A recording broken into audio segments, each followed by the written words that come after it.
மணிமேகலை பிரியங்கா கிட்ட மன்னிப்பு கேட்டா விஜய் டிவியில் அடுத்தடுத்து வாய்ப்பு தரதா சொல்லியிருக்காங்க.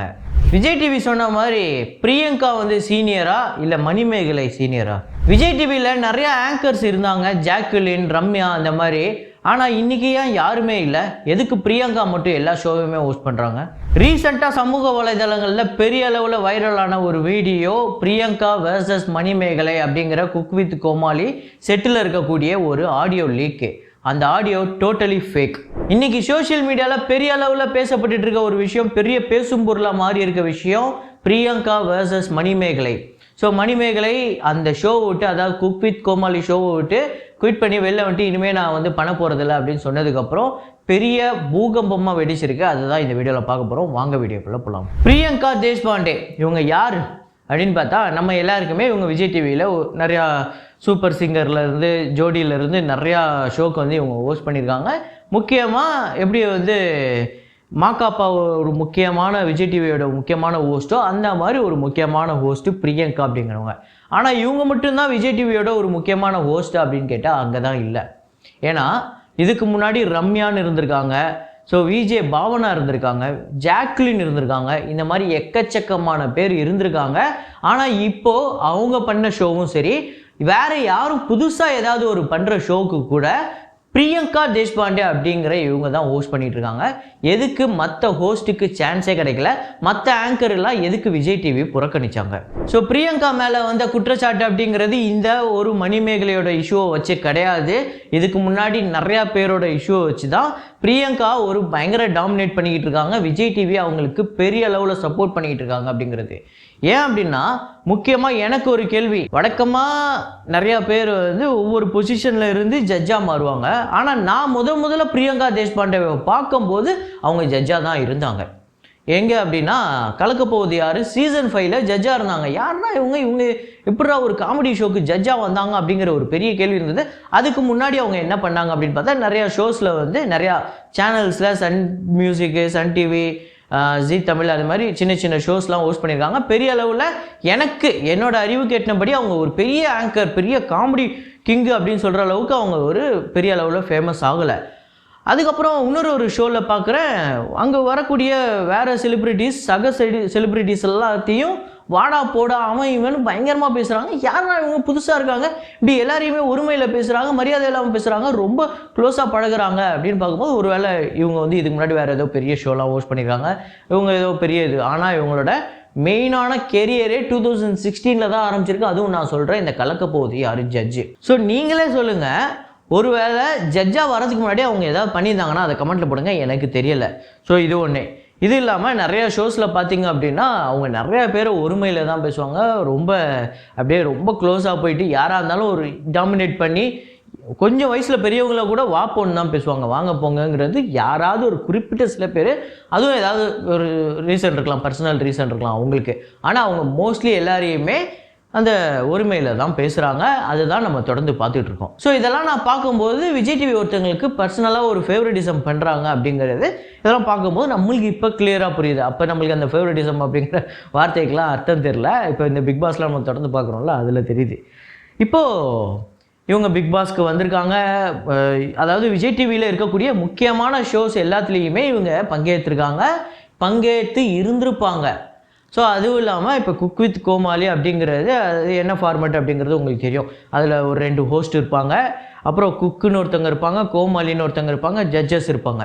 ஸோ இதில் அவங்கவுங்களுக்குன்னு ஒவ்வொரு பொசிஷன், ஒவ்வொரு வேலை, அவங்கவுங்களுக்குன்னு ஒவ்வொரு ஜாப் இருக்குது. என்னென்னா ஆங்கரிங் அப்படின்னா அவங்க அந்த ஷோவில் யார் யார் அடுத்தது வர போகிறாங்க, யார் யார் அடுத்தது குக் பண்ண போகிறாங்க, கோமாளி யாராக வர போகிறாங்க, யார் யார் ஜோடி, ஜட்ஜு இதுக்கு என்ன சொல்ல போகிறாங்க அப்படிங்கிறதெல்லாம் அவங்க சொல்லுவாங்க.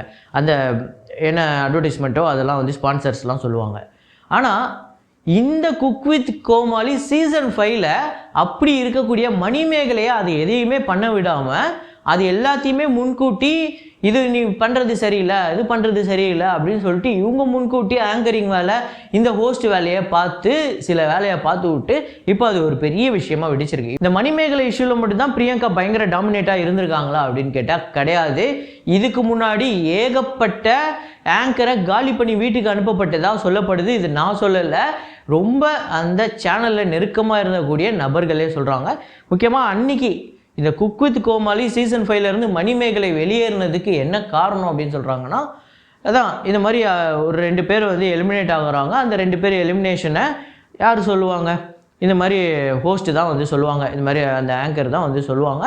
ஆனால் அதை வந்து பிரியங்கா வந்து எடுத்து சொல்கிறாங்க. அப்போ இவங்க வந்து ஏங்க என் வேலையை நீங்கள் ஏங்க பார்க்குறீங்க அப்படிங்கும்போது இவங்க ஏதோ பேசிட்டு போய் கோச்சிட்டு போய் உட்காந்துக்கிட்டாங்க. கோச்சிட்டு போய் உட்கார்ந்ததுக்கப்புறம் அவங்கக்கிட்ட நீங்கள் போய் மன்னிப்பு கேளுங்க. மன்னிப்பு கேட்டு அவங்கள சமாதானப்படுத்தி கூட்டு வந்துட்டீங்க அப்படின்னா நீங்கள் அடுத்தடுத்து உங்களுக்கு நிறையா ஷோஸ் வரப்போகுது. இன்னும் இது 2 வாரத்தில் முடிய போகுது. இது முடிஞ்சதுக்கப்புறம் உங்களுக்கு நிறையா ஷோஸ் வரப்போகுது அப்படின்னு. அப்போ மணிமேகலைக்கு ஒன்று அதில் அவங்க குறிப்பிட்டு சொல்கிற வார்த்தை என்னென்னா, உங்களோட அவங்க சீனியர் அப்படின்னு சொல்கிறாங்க. அங்கே தான் ஒரு மிகப்பெரிய பிரச்சனையே. ஆக்சுவலாக சீனியர் அவங்க கிடையாது, சீனியர் மணிமேகலை தான். ஒரு சேனல் 2 சேனல் இல்லை, ஏகப்பட்ட சேனலில் ஏகப்பட்ட ஷோஸ் வந்து வேலை பார்த்துருக்காங்க. ஒரே விஜய் டிவியில் நம்மளுக்கு தெரிஞ்சு எனக்கு தெரிஞ்சு நான் விஜய் டிவியில் மட்டும்தான் இவங்களை பார்த்துருக்கேன். விஜய் டிவியில் மட்டும்தான் இவங்க ஷோஸ் ஹோஸ்ட் பண்ணியிருக்காங்க, ஷோஸில் கண்டஸ்டண்ட்டாக ஜாயின் பண்ணியிருக்காங்க. ஆனால் மணிமேகலை அப்படி கிடையாது, நிறையா ஷோஸ் பண்ணியிருக்காங்க. அவங்க சின்ன வயசுலேருந்து அந்த அவங்க விஜேவா சன் மியூசிக்கில் பண்ணதுலேருந்து நிறையா ஷோஸ் நம்ம பார்த்துருக்கோம். ஸோ ஆக்சுவலாக சீனியர் யார் அப்படின்னு பார்த்தா மணிமேகலை தான். ஆனால் இங்கே இவங்களுக்கு ஒரு பவர் இருக்குது, இவங்களுக்கு ஒரு டாமினேட் இருக்குது அப்படின்னு சொல்லிட்டு இவங்கள சீனியர்னு சொல்லி அவங்கக்கிட்ட கொஞ்சம் இறங்கி போய் தன்மானத்தை விட்டு போய் அப்படி ஒன்று இந்த ஷோஸ்லாம் எனக்கு வேணான்னு சொல்லி குயிட் பண்ணிட்டு வந்து ஒரு வேறு லெவல் சம்பவம் பண்ணிட்டாங்க. இன்றைக்கி ஒரு பேசும் பொருளாக மாறி இருக்காங்க. கிட்டத்தட்ட 2 பேரோட முகத்திரையை கிழிச்சிருக்காங்க. என்ன அப்படின்னு பார்த்தீங்கன்னா, ஒன்று வந்து விஜய் டிவியோட அந்த பயங்கர ஃபேவரட்டிசமை முகத்திரையை கிழிச்சிருக்காங்க. இது வந்து இந்த ஒரு ஷோவில் மட்டும் கிடையாது, நிறையா ஷோஸில். அப்புறம் முக்கியமாக பிரியங்காவோட முகத்திரையை கிழிச்சிருக்காங்க. இது ரொம்ப நாளாக நிறைய பேர் அங்கங்கே எப்படி இப்படின்னு அப்படியே பூசி முழுகினாலுமே இப்போ அப்படியே அடித்து பூசணிக்காய் உடைச்சி அதுக்குள்ளே என்ன இருக்குன்னு காமிச்சு விட்டாங்க. பிரியங்கா பயங்கர டாமினேட்டாக இருப்பாங்க அப்படிங்கிறது நம்மளுக்கு பிக் பாஸ்லேயே தெரிஞ்சிருக்கும். பிக் பாஸில் நிரூப் வந்து ஒரு விஷயம் ஒன்று சொல்லியிருப்பார். என்னென்னா, நீ வந்து ஒரு ஈவில் பர்சன், மற்றவங்களை கீழே தள்ளிட்டு நீ மேலே வந்து உட்காந்து சந்தோஷப்படுற ஆள் அப்படிங்கிற மாதிரி ஒரு விஷயம் அவர் சொல்லியிருப்பாரு. உனக்கு ஒருத்த கூட பிரச்சனை தான், உங்களை தள்ளி விட்டு சாக்கடையில் தள்ளி புதைச்சு விட்டுருவே நீ, அதுதான் நீ. அப்புறம் ஒரு இன்சிடென்ட்ல தாமரை கூட சொல்லியிருப்பாங்க, மற்றவங்களை கீழே தள்ளி விட்டு சந்தோஷப்படுற ஆள் பிரியங்கா அப்படின்னு. கிட்டத்தட்ட நிறையா பேர், இது ஒரு ஆள் 2 பேர் கிடையாது, எக்கச்சக்கமான நிறையா பேர் இந்த பிரியங்கா அப்படிங்கிறவங்க பயங்கர டாமினேட் ஆனவங்க. அதுவும் மற்றவங்களை கீழே தள்ளி விட்டு அதில் குளிர் காயிறவங்க அப்படிங்கிறது பிரியங்கா மேலே ஒரு மிகப்பெரிய குற்றச்சாட்டாக இருந்திருக்கு. ஸோ இப்போ நிறையா பேர் பிக் பாஸ் சமயத்திலே அவங்களுக்கு நரியங்கா அது இதுலாம் பேர் வச்சாங்க. இப்போ அதை பயங்கரமாக யூஸ் பண்ணிட்டு இருக்காங்க. நரியங்கா அப்படிங்கிறது பயங்கர ட்ரெண்ட் ஆகிட்டு இருக்கு. இருந்தாலும் ஒரு தனிப்பட்ட நபரோட பேரை சொல்கிறது தான் தகுந்த இதுவாக இருக்கும். ஏன்னா நம்ம ஒருத்தங்களை பற்றி விமர்சனம் பண்ணும்போது அந்த விமர்சனம் சரியாக இருக்கணும். அந்த விமர்சனத்தில் போய் நம்ம நரியங்கா அது இதுன்னு அவங்களுக்கு ஒரு பட்ட பேரை வச்சு சொல்கிறது அது ஒரு விமர்சனமாக இருக்காது. உலகநாயகன் கமலஹாசன் அவர்கள் பிக் பாஸில் சொல்கிற மாதிரி கன்ஸ்ட்ரக்டிவ் கிரிட்டிசிசமாக தான் இருக்கணும். அதுக்காக ஒருத்தவங்களுக்கு பட்ட பேர் வச்சு அவங்கள ரொம்ப உதாசீனப்படுத்துறது அது ஒரு கிரிட்டிசிசமாகவே இருக்காது அப்படிங்கிறது தான் உண்மை. அதாவது பிரியங்காவை பொறுத்த வரையும் அவங்க ஒரு ஷோ ஹோஸ்ட் பண்ணாங்க அப்படின்னா அது ரொம்ப சூப்பராக ஹோஸ்ட் பண்ணுறாங்க, அதில் எந்த மாற்று கருத்துமே இல்லை. அதை தாண்டி அதுக்கு பின்னாடி நடக்கிறதுல நிறையா பேரை வந்து கீழே தள்ளி விடுறாங்க அப்படிங்கிறதுலாம் இப்போ நம்மளுக்கு தெரியுது. ஆனால் நம்ம வெளியிருந்து பார்க்கும்போது ஒரு ஷோவை நீட்டாக வந்து ஹோஸ்ட் பண்ணுறாங்க, நல்லா பயங்கர என்டர்டெயினாக கொண்டு போகிறாங்கங்கிறதுல எந்த மாற்று கருத்துமே இல்லை. ஆனால் அவங்க ஹோஸ்ட் பண்ணுற ஷோலேயுமே அவங்களுக்குன்னு இருக்கக்கூடிய 2-3 ஷோவை பண்ணாலே எக்ஸலண்ட் சூப்பர் அப்படிங்கிற அளவுக்கு இருக்குது. ஆனால் எல்லா ஷோலையுமே இந்த குக் வித் கோமாளியில் அவங்க எதுக்கு ஒரு கண்டெஸ்டண்ட்டாக வரணும்? ஏன்னா அதுக்கு அவங்களுக்கு வேலையே கிடையாது. அவங்க வந்து என்னமோ இப்போ வின்னர்னு அவங்க தான் அனௌன்ஸ் பண்ணிட்டாங்க. ஆக்சுவலாக அவங்க தான் வின்னர். என்னமோ அவங்கள வின் பண்ண வைக்கிறதுக்காகவே ஒரு ஷோ நடத்துன மாதிரியே இருந்தது இதை பார்க்குறதுக்கு. அப்படி தான் தெரியுது இதை பார்க்கும்போது. இது என்னென்னா, ஒரு வேளை இவங்க வரல அப்படின்னா வேறு யாரோ ஒருத்தவங்க வருவாங்க, அவங்களுக்கு வாய்ப்பு இருக்கும்ல. ஸோ என்னென்னா, மற்றவங்களுக்கு கிடைக்கக்கூடிய ஒரு வாய்ப்பு, மற்றவங்களுக்கு இருக்கக்கூடிய வேலையை எல்லாத்தையுமே இவங்க இழுத்து போட்டுக்கிட்டு நான் எல்லாத்துலேயுமே முன்னாடி தெரியணும், நான் தான் எல்லாத்துலேயும் முன்னாடி தெரியணும் அப்படிங்கிறது தொடர்ந்து பிரியங்கா மேலே வைக்கக்கூடிய ஒரு குற்றச்சாட்டாக இருக்குது. இப்போ நான் சொல்லக்கூடிய இந்த நபர்கள்லாம், அதாவது இந்த செலிப்ரிட்டிஸ்லாம் மோஸ்ட்லி எல்லா விஜய் டிவி ஷோஸ்லையுமே இருந்திருப்பாங்க, அந்த செட்டில் இருந்திருப்பாங்க. பிரியங்காவை பற்றி நல்லாவே தெரிஞ்சிருக்கோம். குரேஷியாக இருக்கட்டும், ஃபரீனாவாக இருக்கட்டும், அனிதா சம்பத்தாக இருக்கட்டும், இன்னும் நிறையா பேர் போஸ்ட்டுலாம் நிறையா பேர் போட்டிருக்காங்க. என்னன்னா, ரீசெண்டாக மணிமேகலை ஒரு இன்ஸ்டாகிராமில் ஒரு போஸ்ட் இந்த குக் வித் கோமாளிலேருந்து அவங்க வெளியேறினதை பற்றியும் அதுக்கு பின்னாடி அவங்களுக்கு நடந்ததை பற்றியும் பிரியங்கா பேரை குறிப்பிடாமல் ஆனால் பிரியங்காங்கிறது மாதிரி தான் அவங்க சொல்லியிருக்காங்க. அதுக்கு கீழே எல்லாருமே ஆமாம் அப்படிங்கிற மாதிரி தான் அதுக்கு சப்போர்ட் பண்ணி போட்டிருக்காங்க. ஸோ இவங்க எல்லாருமே அந்த இடத்துல இருந்திருக்காங்க. ஒருத்தவங்க குற்றச்சாட்டு சொல்கிறாங்கன்னா அது ஃபேக்காக இருக்கிற பட்சத்துக்கு இவங்க யாரும் சப்போர்ட் பண்ணணும்னு அவசியம் இல்லை. ஸோ இதை பார்க்கும்போதே கிளியராக தெரியுது பிரியங்கா சைடில் தான் அது ஃபால்ட் இருக்குன்னு. ஸோ இப்போ நம்ம வந்து ஃபுல்லாக பிரியங்காவோட அந்த நெகட்டிவ் ஷேட்ஸ் எல்லாம் நம்ம சொன்னோம்.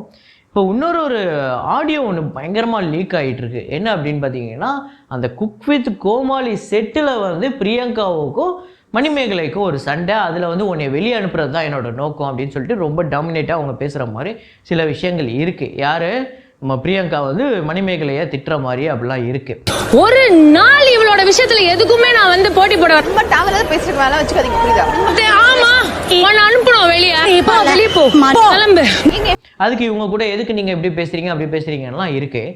ஆனால் இந்த வீடியோ அதாவது இந்த ஆடியோ வந்து பயங்கரமாக ட்ரெண்ட் ஆகிட்டு இருக்கு. பயங்கரமாக வந்து பிரியங்கா இவ்வளோ மோசமானவங்களா அப்படின்னு. இவ்வளோ நேரம் நம்ம சொன்ன விஷயங்கள் எல்லாமே பிரியங்காவுக்கு அகேன்ஸ்டானது தான். ஆனால் இந்த விஷயம் கிடையாது.